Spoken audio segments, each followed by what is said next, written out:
Assalamualaikum warahmatullahi wabarakatuh. Anak-anak, mari kita lanjutkan materi kita yang selanjutnya, yaitu KD 3.16, menelaah karakteristik unsur dan kaidah kebahasaan dalam teks drama yang berbentuk naskah.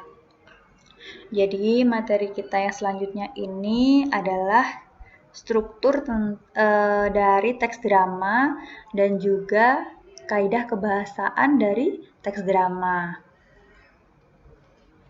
Nah, kita mulai dari struktur teks drama. Dibagi menjadi 3 ya. Yang pertama prolog, yang kedua dialog, dan yang ketiga epilog. Prolog ini adalah bagian pembukaan atau peristiwa pendahuluan dalam sebuah naskah drama. Nah, biasanya bagian prolog ini disampaikan oleh sang dalang atau pembawa cerita. Dan yang kedua adalah dialog. Dialog ini berisi percakapan-percakapan ya. Nah, di dalam dialog itu ada orientasi, ada komplikasi, dan juga resolusi. Orientasi ini adalah bagian awal cerita yang menggambarkan situasi yang sedang terjadi. Nah, yang kedua adalah komplikasi.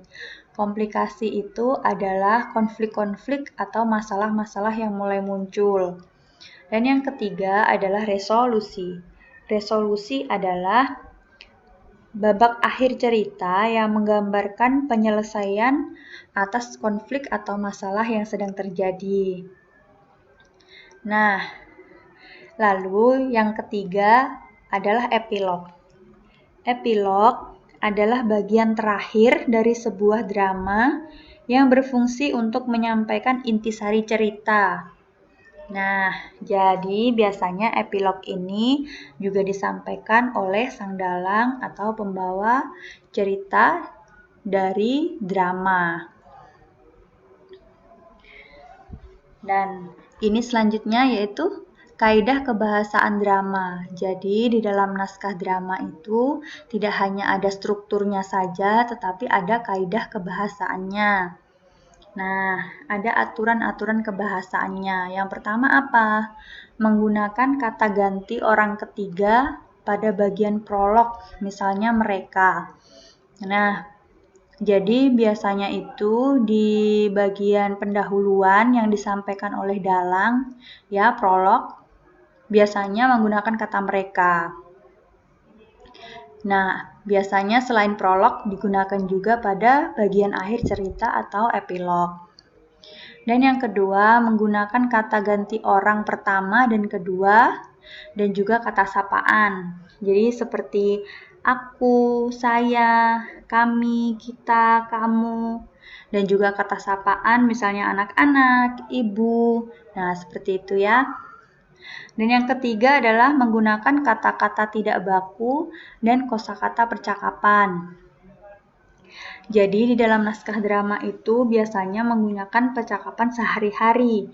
Jadi banyak sekali kata-kata tidak baku dan kosakata percakapan. Misalnya kok, sih, dong, oh. Nah, seperti itu. Lalu yang selanjutnya yaitu menggunakan konjungsi temporal. Konjungsi temporal itu adalah kata sambung yang berkenaan dengan waktu, seperti sebelum, sekarang, setelah itu, mula-mula, kemudian, selanjutnya. Nah, seperti itu ya. Nah, lalu yang selanjutnya, kata kerja yang menggambarkan suatu peristiwa yang terjadi. Misalnya, menyuruh, menobatkan, menyingkirkan, menghadap, beristirahat. Nah, lalu yang selanjutnya adalah kata kerja yang menyatakan sesuatu yang dipikirkan atau dirasakan oleh tokoh. Misalnya ya, merasakan, menginginkan, mengharapkan, mendambakan, mengalami. Nah, itu sesuatu yang dipikirkan atau dirasakan. Lalu yang terakhir menggunakan kata-kata sifat. Misalnya, ramai, bersih, baik, gagah, kuat, jahat, seperti itu. Nah, itu tadi adalah penjelasan tentang struktur teks drama dan juga kaidah kebahasaan dari teks drama. Nah, demikian yang dapat saya sampaikan. Kalau ada kurangnya, saya mohon maaf. Wassalamualaikum warahmatullahi wabarakatuh. Terima kasih.